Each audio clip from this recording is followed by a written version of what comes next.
My name is Lauren Carson. I'm state representative for the great city of Newport. And I'm here this evening with my colleague, Terri, who represents part of Portsmouth and part of Middletown. And you are in a meeting of the Aquidneck Island Climate Caucus. Terri and I are both advocates of resilience and sustainability and fighting climate change. And we put together this ad hoc group of people on climate related issues on the island. We believe that the whole island needs to fight climate change together. We feel that strongly, the three municipalities. And we've been meeting now, I think since about a year ago, September. Of course, COVID did sort of give us a waylay, but we've had a couple of remote meetings like this.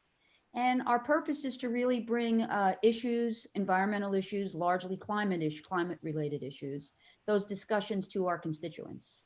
And we also are hoping to activate our constituents on issues that we care about, that they care about, and be a source of information and leadership on the island. Tonight's topic is of great interest to a lot of people. And I know that we have a lot of people with us that may or may not live on Aquidneck Island. You're all welcome. We're glad you're here. And we're thrilled to see some of our constituents. So welcome. I'm going to turn it over to Terri, who will make some opening remarks as well. Yes, I'm so happy to see everybody here. Thank you for coming this evening. And I'm just going to go over some of the rules. We're very happy to have Hank Webster with us this evening from the Acadia Center. And he's going to be giving a presentation, which will probably take the first half of the meeting, and then we'll open it up to questions. Well, I don't know where she is on your screen. On my screen in the upper left-hand corner, we have Donna marked as Aquidneck Island Climate Caucus, and she's going to be running the chat for us. So you all are welcome to put questions in the chat. The chat's not public right now, but she can tell us who has submitted questions, and then we'll recognize that individual, and they can ask their question to the group. So with that, I'd like to welcome Hank Webster, and I think we'll have a great discussion around the future of gas on Aquidneck Island. Yeah, I think before Hank gets started, I mean, the general topic this evening is a discussion of a clean heating pathway for Aquidneck Island. I'm reading it right off his slide. And as most of the folks may know on the call, National Grid has proposed 4 options for heating security on the island, which it's important to keep in mind they're not connected to the outage that we experienced a year ago, January. And we'll talk more about that. Right. And it's nothing before the PUC at this time. It's somewhat of an informal process. They're collecting and soliciting ideas from municipal leaders, from legislative leaders, and from the public. And so Hank is going to share with us what those options are, and we can answer questions about, speak about those options. So it's all yours, Hank. Well, thanks so much for having me, and I just really appreciate the leadership that both of you and Senator Oyer. I don't know if she's on the call. You don't have all the windows up, but the Aquidneck Island delegation is really an asset to the state and certainly to your community. So I really appreciate you forming a group to discuss these issues. It's really pertinent to Rhode Island, especially. So my name is Hank Webster, and I am the Rhode Island State Director of Acadia Center. And we are a clean energy data and policy analysis nonprofit. We were founded in 1998. We've been known as Environment Northeast as well. So you might be familiar with some of our earlier work under that umbrella. And we're participants in a number of efforts alongside National Grid. We're members of the Energy Efficiency Technical Working Group. We're active at the Energy Efficiency Resources Management Council. We're a part of the Power Sector Transformation Advisory Group. So we get a lot of insight into some of the operations of the utility, and hopefully I can share some context in regards to this proposal. And just, I want to double check that everybody can see my slides advancing before I get too far. All right, thank you. So let's set up with a little context, and all of you that are on this call are interested in climate and interested in greenhouse gas emissions. So this is Rhode Island's pie chart of where our emissions come from in the state.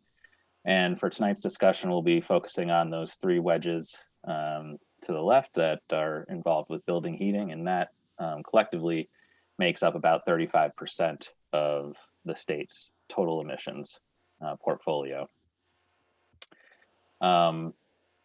Oftentimes you'll hear fossil fuel proponents, and particularly those with interest in the gas industry, say that gas is, much cleaner fuel than oil, and so we want to convert everybody over to gas to meet our energy needs. So we don't subscribe to that theory. We certainly want to get people off of all fossil fuels, but we don't think that the step of converting people over to gas, especially at this stage when there are so many good technological alternatives that are clean, is a good step, because every time you light a new fire, particularly with a gas furnace and a new gas connection, that's a fire that's going to burn for the next 20 or 30 years. So if we're going to get serious about actually cutting emissions, and particularly in the building sector, we really need to start thinking about not connecting people to additional gas supply. So this set of bars just shows you our current emissions all the way to the left. If you converted everybody over to gas in Rhode Island that's currently on oil and delivered fuels like propane, you would see that we don't get that much of a climate benefit in terms of emissions reductions. If you electrify everybody, even under today's current grid, which is largely natural gas fired at power plants, you get a significant benefit because of the efficiencies in using heat that way. And then if you continue on the path that we're on to cleaning up our electric grid, you see that we actually fall very steeply in terms of our emissions production, and well below what the line for an 80 by 50 scenario would be. And that is the state's current greenhouse gas emissions reduction goal. Hopefully we're going to move towards a more aggressive goal as well, but you can see that that really is a clear pathway for us. So back to the sort of issue at hand with what National Grid is proposing in terms of the long-term heating plan for Aquidneck Island. They've identified that because of a mix of contractual constraints with their transmission supplier and the number of customers on the island that use gas and the current demand, that if we had a peak gas demand event, so a very, very cold stretch of winter. In fact, the definition that they use is a temperature in Rhode Island, an average temperature in Rhode Island of -3, and that would again be over a sustained period of time.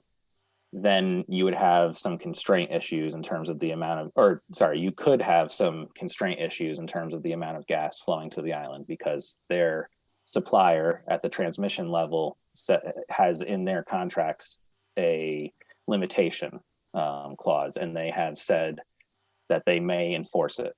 So National Grid is looking at opportunities to, I guess, overcome that potential constraint by building additional infrastructure or possibly some other strategies. I think it's important at this point to note how small that actual deficit is, and how close to being under that deficit we are in terms of overall use of gas on the island. So our approach would be to take efforts to get under that line. The bar to the right is what National Grid assumes the constraint problem could grow to if gas use continues to expand on the island as they project. So that mostly comes from oil customers converting to gas and from new development connecting to gas.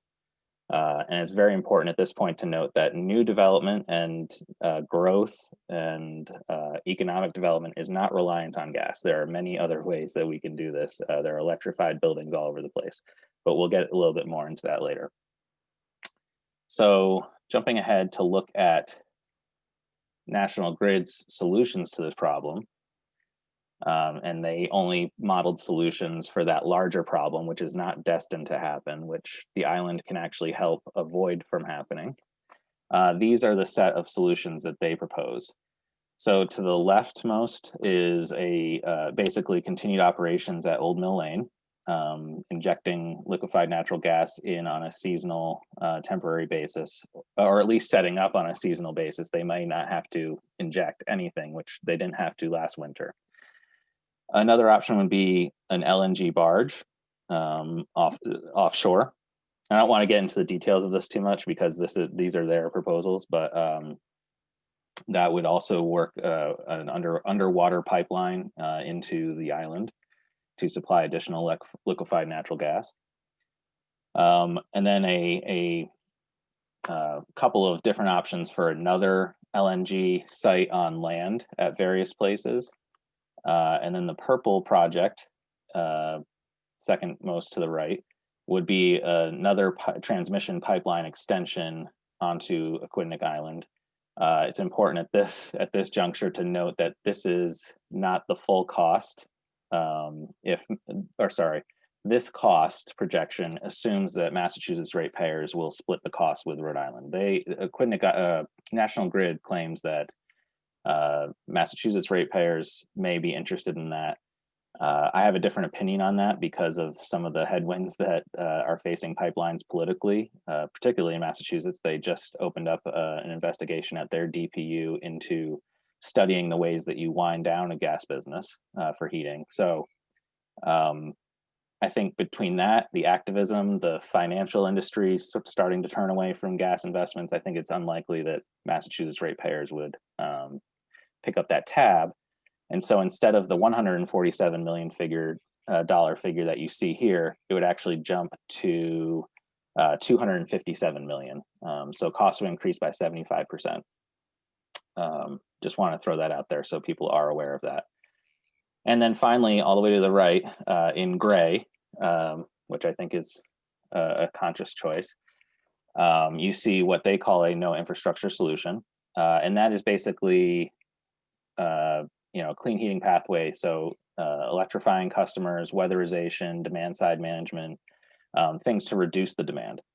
Now, the size of that is, again, based on their assumption that gas continues to grow over the next 14 and 15 years. So they've identified a hole, and instead of filling in the hole that they have today, they're proposing to keep digging and then fill in a bigger hole down the road.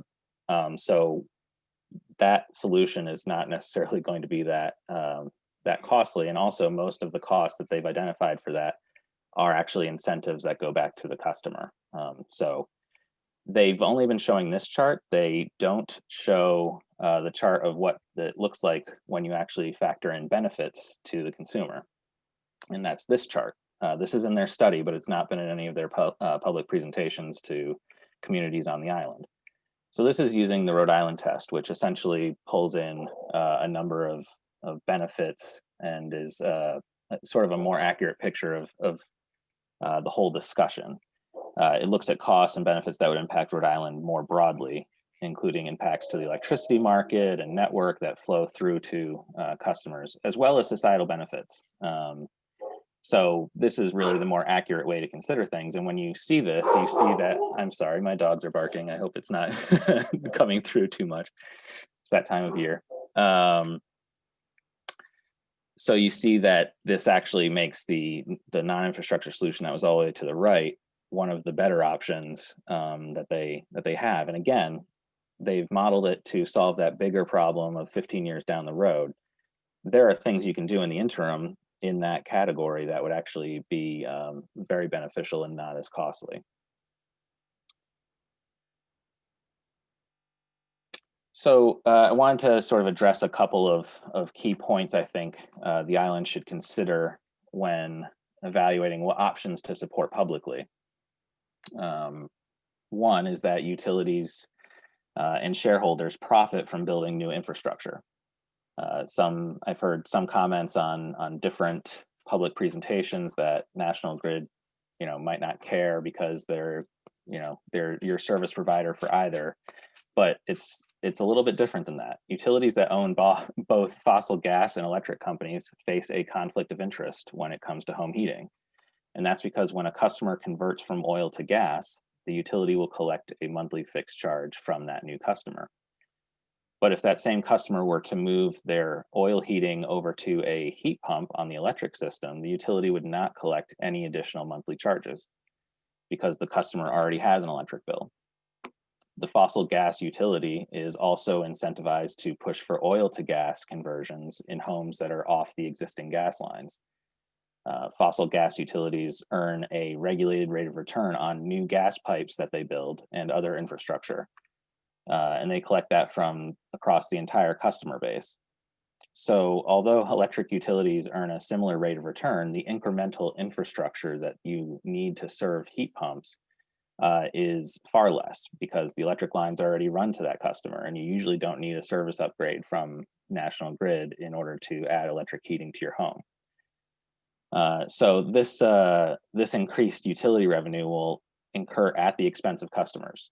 It's not some magic pot of money. This is the money that they will seek from you, the customers, and me, the customer. And that new customer could save money by installing a heat pump instead of fossil gas heat. And all gas customers who must pay for new infrastructure that could have been avoided. So I think that's really key to keep in mind that this is your money. This money will be collected from you by National Grid to invest in things. And so I think it's really important that the island voice what they want. There are a couple of other costs that weren't included in National Grid's study. One significant cost is the cost of connecting all of these projected new customers to the system. So that means tearing up the roads, putting in new pipes, tearing up front lawns and connecting homes and buildings to it. That all has a significant cost. It can be, easily over $10,000 per connection. It gets, pushed away into the rate base, and you don't see it directly. But those are costs that are part of this assumed path forward with gas. If you take a path forward with the electric system, again, you don't need as much new infrastructure. Down the road, you might need incremental upgrades to the electric grid, but those are going to occur in any case because of electrified transportation as well. And also just grid management continually is upgrading and improving. So I think that that's really an important and hidden cost that they don't discuss. Also, let's talk about the cost of gas itself, because that's one of the main talking points about why it's really attractive to switch to gas, right? But the industry's own projections are that gas will increase as much as 8 times the current price today by 2040. And that's because all of the gas utilities are saying that they're going to seek decarbonized gas or use hydrogen. And the amount that's available at a low cost of those types of fuels is very low. And in order to cultivate or harvest more of that gas or to develop hydrogen assets, it's going to make the cost of gas or whatever's flowing through the pipes jump. And again, that's going to be borne by the consumer. That's not going to get eaten by the utility. They're going to pass that cost on to you. So it's not going to be economical to operate a gas system in that environment. But if National Grid can connect customers before that starts to take place, again, those customers will be locked in for the next 20, 30 years, and they'll get compensated with the rate base. This is just a very complicated slide, but it comes directly from the state's heating sector transformation process, which concluded this past April. So I don't suggest we go through it right here, but this is the backup slide for that point that gas costs will increase. So we're back to this slide, which shows the two futures, right? There's the present and the possible future that National Grid hopes for. I suggest to you that we focus on the near term and addressing this small constraint problem, because it's a relatively easy problem to fix just using current programs that are available. You make some tweaks, you get more emphasis on some things, you get it more aggressive, but these are all things that are already being done to some extent. We wanted to know what it would cost to just address the short-term constraint problem that exists right now. And it's functionally, it's 129 decatherms an hour at peak demand. I won't go into, you know, what that means in terms of BTUs or any conversions like that. That's not the way my brain works. But we have a tool at our disposal at Acadia Center with our buildings initiative lead, who can plug in all sorts of data, look at what the housing stock is like on Aquidneck Island, look at the programs, the incentives, the administrative costs of running those programs, and the costs of doing different measures to help reduce gas demand. And so we came up with just some really conservative estimates. This is kind of assuming costs are really much higher than they probably are, but we wanted to provide something for argument that was really reliable. So you can reduce that 129 decatherm an hour constraint using a variety of measures. You could do weatherization alone in a number of homes. It would be 4,800 homes. That would be $48 million. And again, that's taking really high costs. That's assuming that the program administration costs escalate. We were really conservative about this. So it would probably take much less money and many fewer homes. It gets a little bit easier too in terms of the number of homes that you have to address if you do some of the other measures, or if you combine some of these. These are meant to be looked at individually and not cumulatively. So if you converted people from gas space heating over to air source heat pumps, you could do it in 1,900 homes. Again, it's a very achievable target, and at $37 million, you're starting to see it be pretty competitive with some of the big infrastructure options that they're proposing. Clearly, the cheapest is just helping people switch out their water heaters from gas water heaters to heat pump water heaters.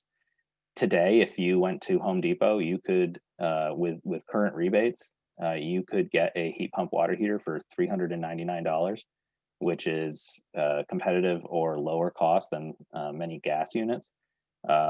There's just some really good incentives around it right now. So this is clearly something that is not, you know, off the wall or aspirational thinking. This is kind of things that are happening right now, but there's not a concerted effort to do them. The most effective would probably be doing weatherization and heat pump water heaters, or air source heat pumps and heat pump water heaters. Ideally, you want to do it all, right? Because that'll give you the most energy saving. But in terms of administering a program and having to reach and convince a certain number of homes, the air source heat pump and heat pump water heater option, it only requires 1,176 homes on the island to take that action. And if you think about it over the course of a few years, you could actually get this solution in place and shut down Old Mill Lane in the course of 3 to 4 years, if National Grid put in a concerted effort.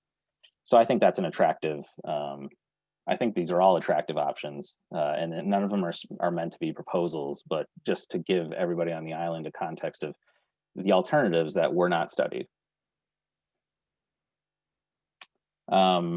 I also wanted to address some discussions that I've heard that heat pumps don't work here, or the technology is not ready, or that they don't work in cold climates. I think that's misleading, to say the least. Here, I've picked 3 states, or 2 states and 2 provinces in Canada that are clearly colder than us, just to set aside those concerns, and to show that the scale of how they are implementing heat pumps. So Maine will install another 100,000 over the next 5 years.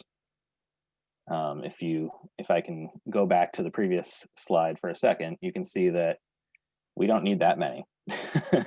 And we're a lot closer to each other here in Rhode Island than Maine. So the driving time to install them all is a lot less. So we can scale up a program that meets those kind of challenges.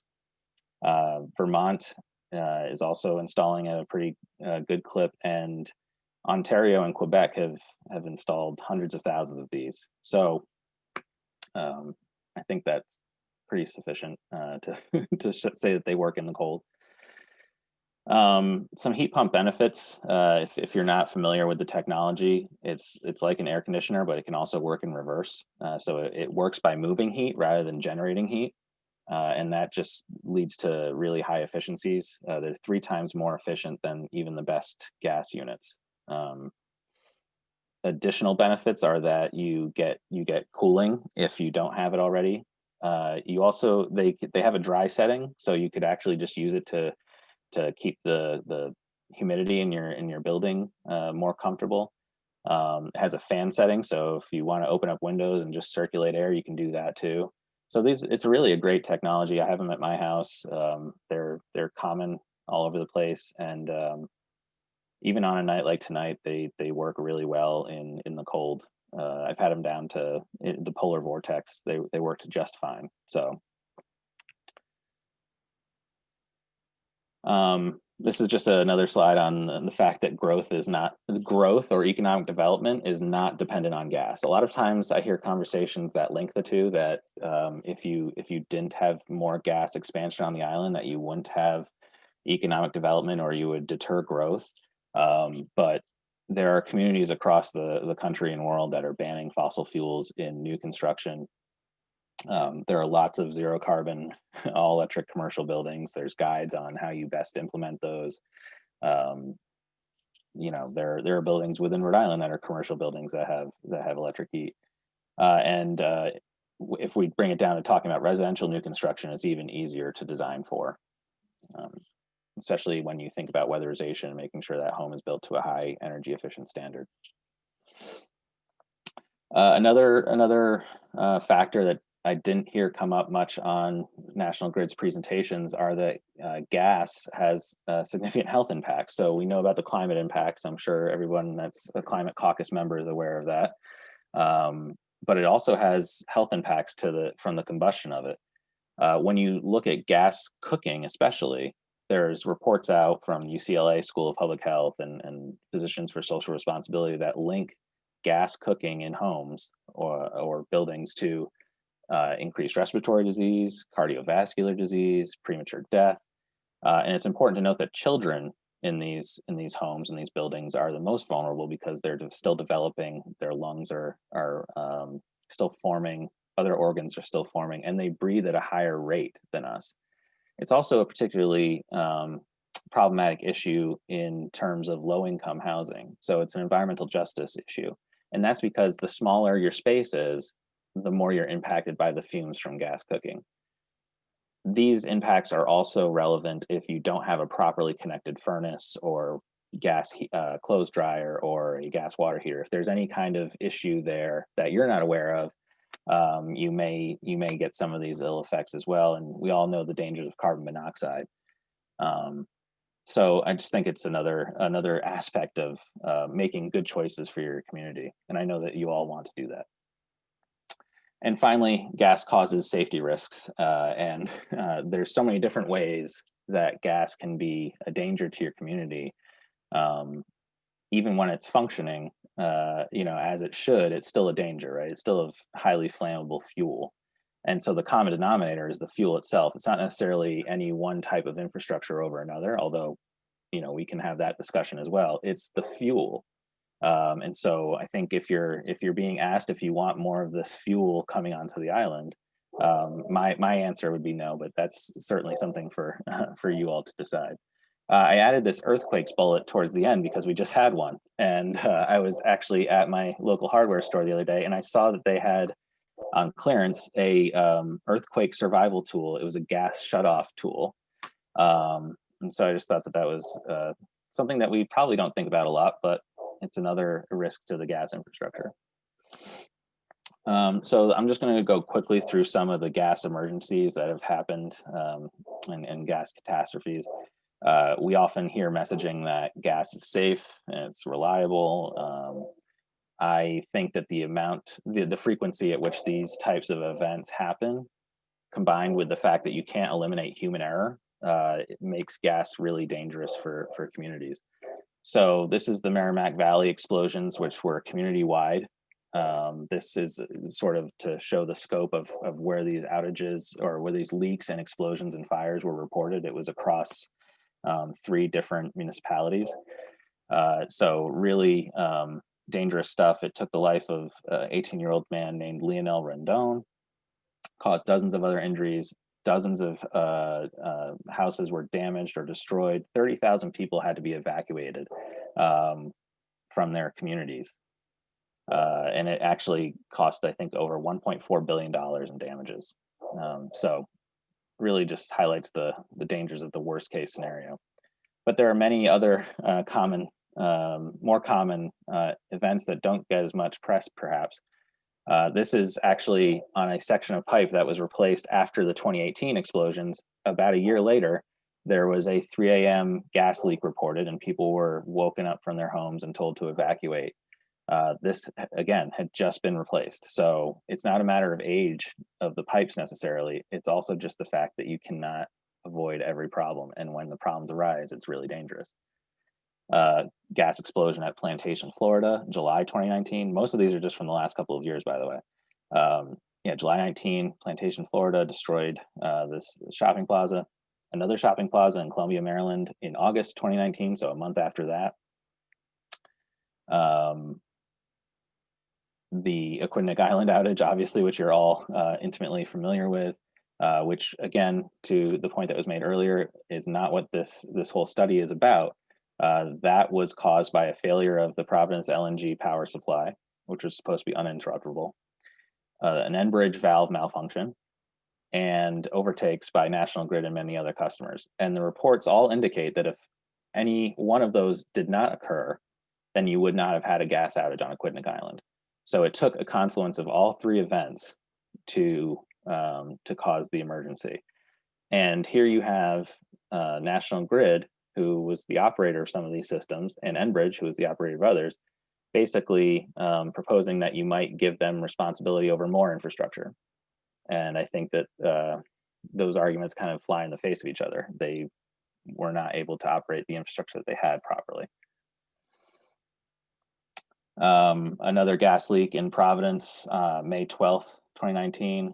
And I think this quote is really powerful, that the PSA, the line was putting out a lot of gas and sounded like a freight train while it was leaking. That's from a battalion chief, a fire chief. So, you know, he sees a lot of crazy things, and for him to note that, I think, is important. 4 days after that, there was a gas leak at the intersection of Dorrance Street and Westminster. I walked by this because our office is on Westminster Street, and the whole area was surrounded with firefighters, first responders, police, gas workers. So that's another cost that gets factored into all of these too, and that ratepayers end up paying for, is when these emergencies happen. A few months later, Providence Public Library, another gas leak. And then I just started making a list because it takes a long time to pull up the pictures of all these. But again, as you see, this is just 2020 and just the last few months. Anybody can Google and find additional ones. There's not really a great resource to capture all of the things that go with the system. But I wanted to highlight this last one, and I promise I'll stop with the doom and gloom. But I noted that this aerial kind of reminds me of some places on Aquidneck Island, just in terms of scenery and density. And I don't know if you can see it. I don't know if my mouse cursor or my hand shows on this, but there's a red fence right here. This was an underground pipe explosion. It's one of 3 in the area operated by Enbridge.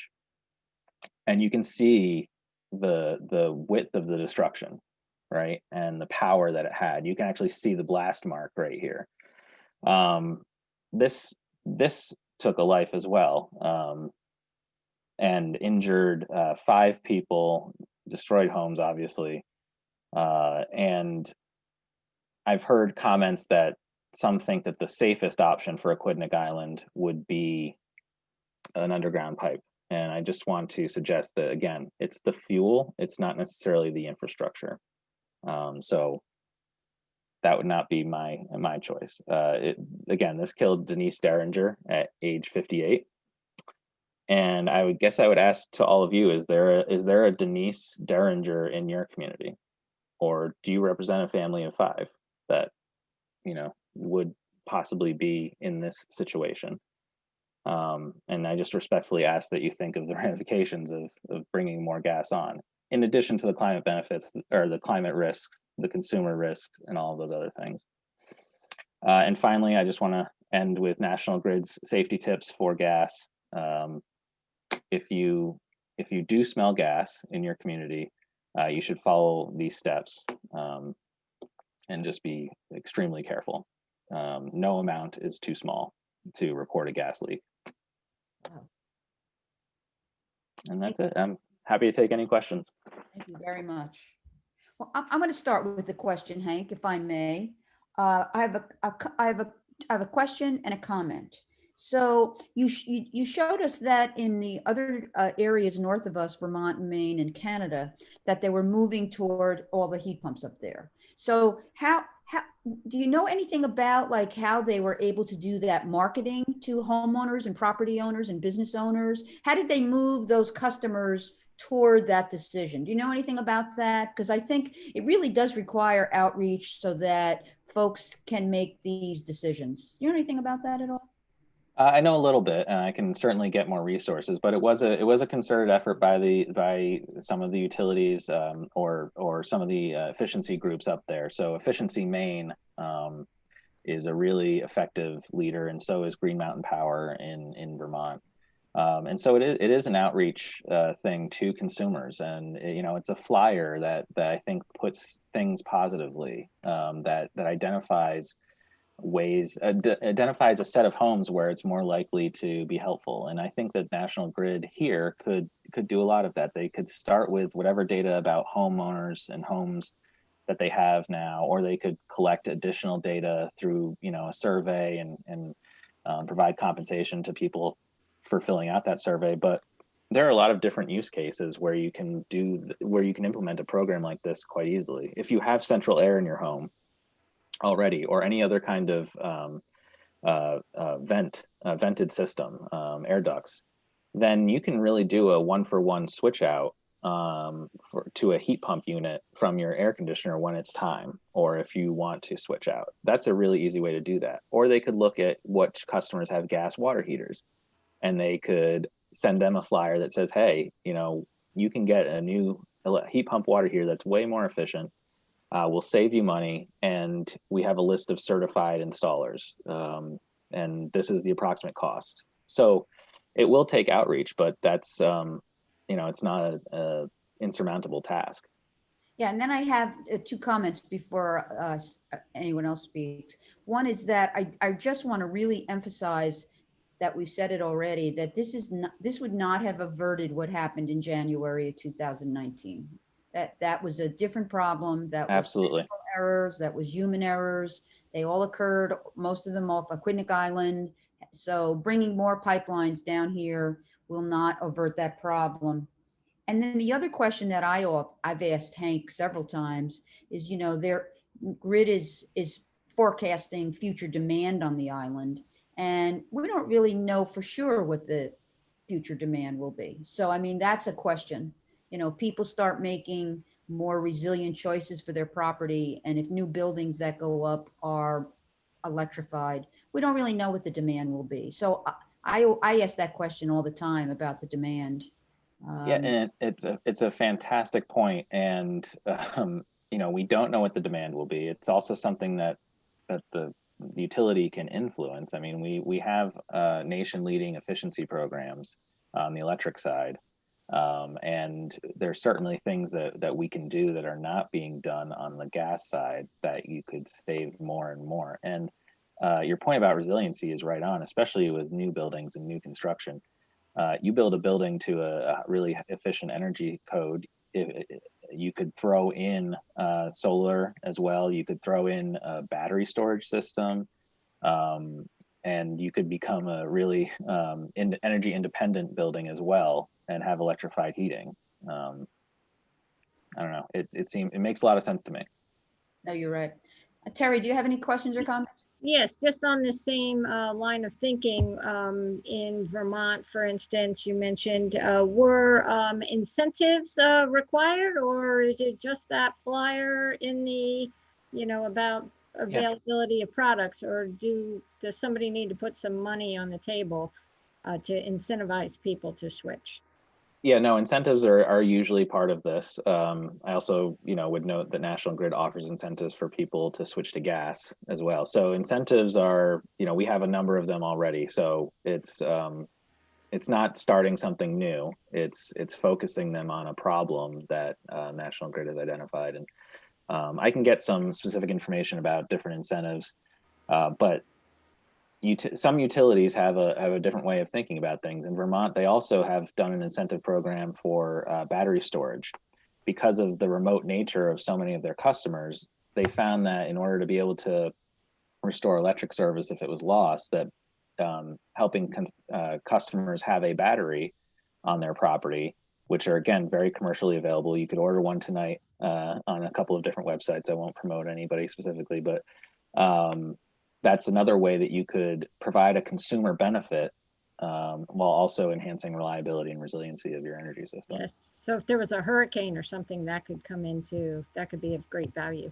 Yeah, it just gives you a cushion, and maybe that's a program that you prioritize your medically dependent customers on. You know, there's a list that's maintained of customers that have a medical need, some type of equipment or something else, and you want to definitely make sure that they're getting back on as quickly as possible, or not losing service at all if you provide a battery or a generator or something. Yeah, another comment that I want to make for everyone is that this proposal that National Grid has put forth with the 4 or 5 different options that we saw in the beginning of the presentation, they're just collecting feedback on it. I think I said it earlier. They have not gone to the PUC with any specific proposal yet. So we are encouraging our constituents to make comments. And I think we put the email in the chat box, Hank. I think you may have done that. I'm not sure. I think it's a link. So you have to go to their site. And if people want, you know, we're going to also design for our constituents a sample letter. Terri and I are and Senator Oyer, we're working with her also, and we're going to design that in the next week or so. So we will mail that out to folks who are on the Aquidneck Island Climate Caucus, as well as to our constituents. And comments are due at or about December 1st, but if you take about a week after that, they'll still accept them. Yes. So I think we only have like another 15 minutes on our. I'll say one more thing. The grid has already presented these options to all 3 municipal, city, and town councils.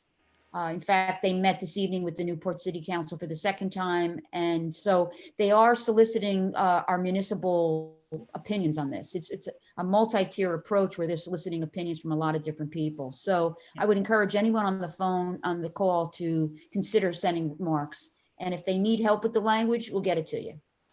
Right. And they had the open house as well. And that might be online somewhere where you could watch it.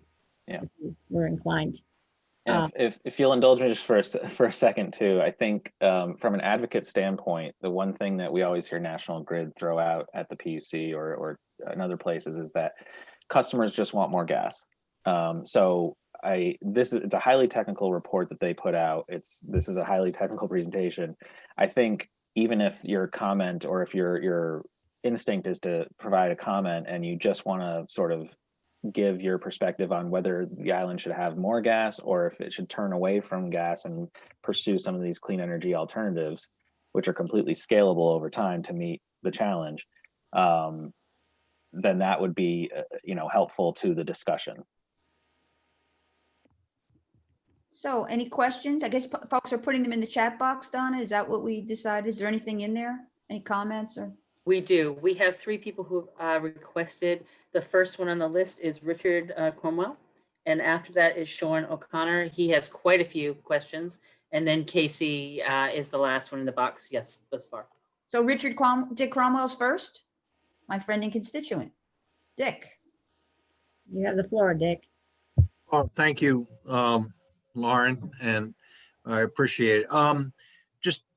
I'm a little confused. When a home converts from oil to electric, won't the electric bill go up significantly? So therefore the utility benefits significantly?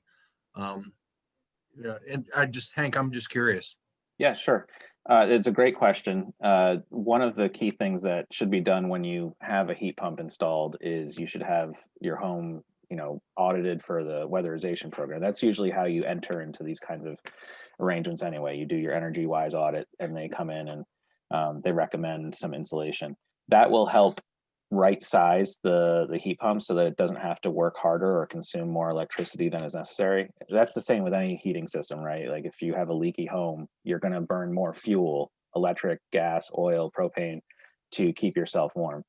So in terms of the electric bill going up, that's one of the ways that you can control it.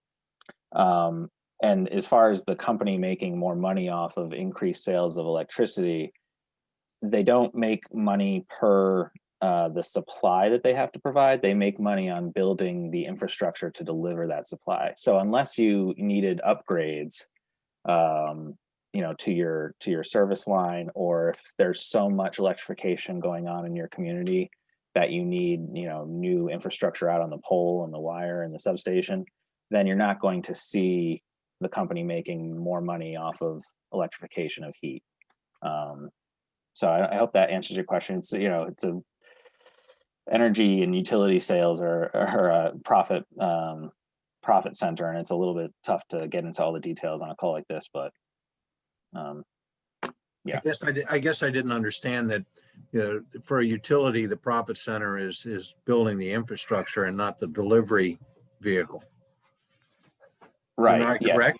So if you look at the supply costs and the delivery costs, they're separated out in the bills, and so the supply is just passed on.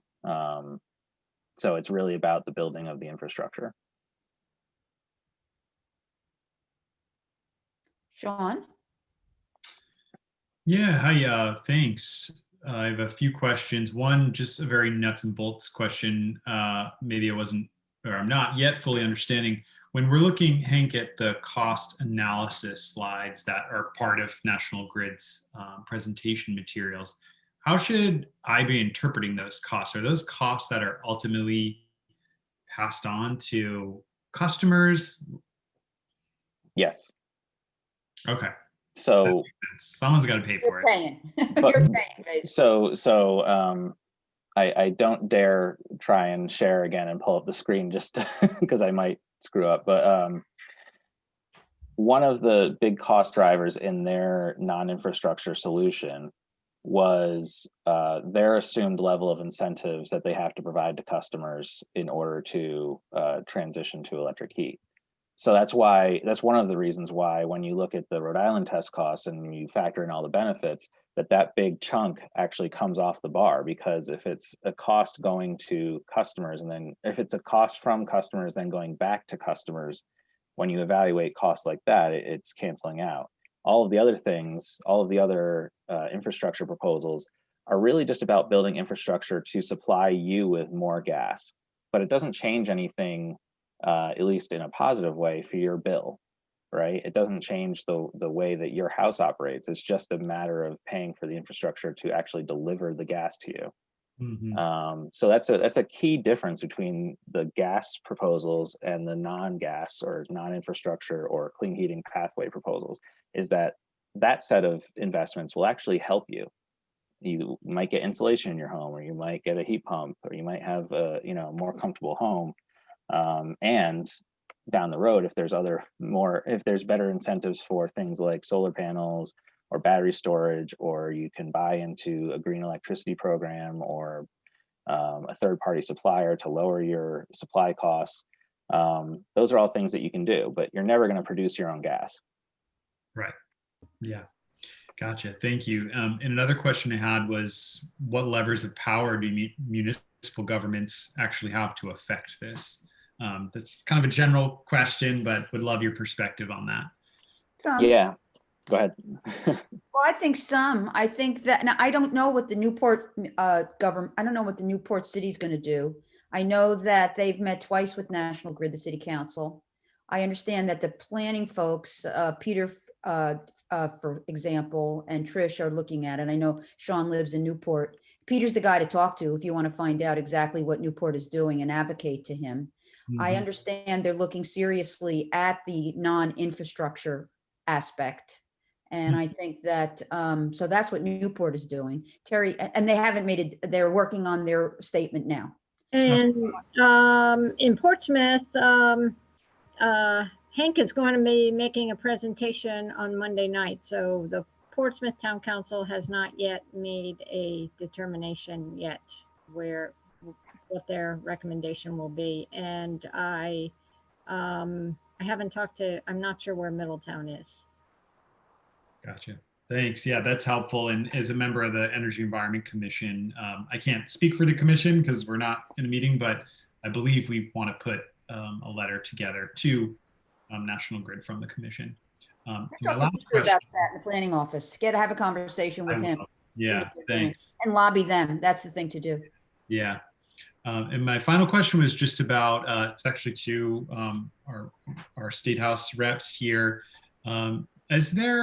Are there options or ideas or plans for how we can support clean heating pathways for the state that might take place at the state level, out of the State House?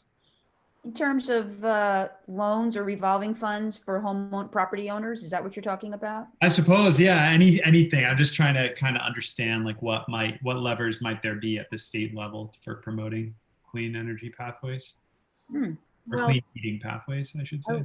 I would think we could start by passing the Act on Climate bill, which would, solidify those targets in the resilient roadie plan, right? And then that would motivate, I think, everybody to push to that direction then. Yeah, we need to codify more specifically what our target energy goals are. They're not specific enough.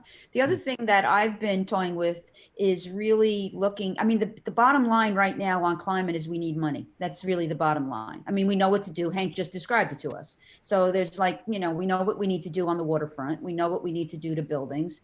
So now it's a matter of talking about how we're going to pay for it. And it comes down to property owners and municipalities who are at the front line of the expenses related to sea rise and climate change. And that's going to be something I work on in the next 2 years. It's going to take a lot longer than 2 years, but I think it's time to start talking about it. Yeah.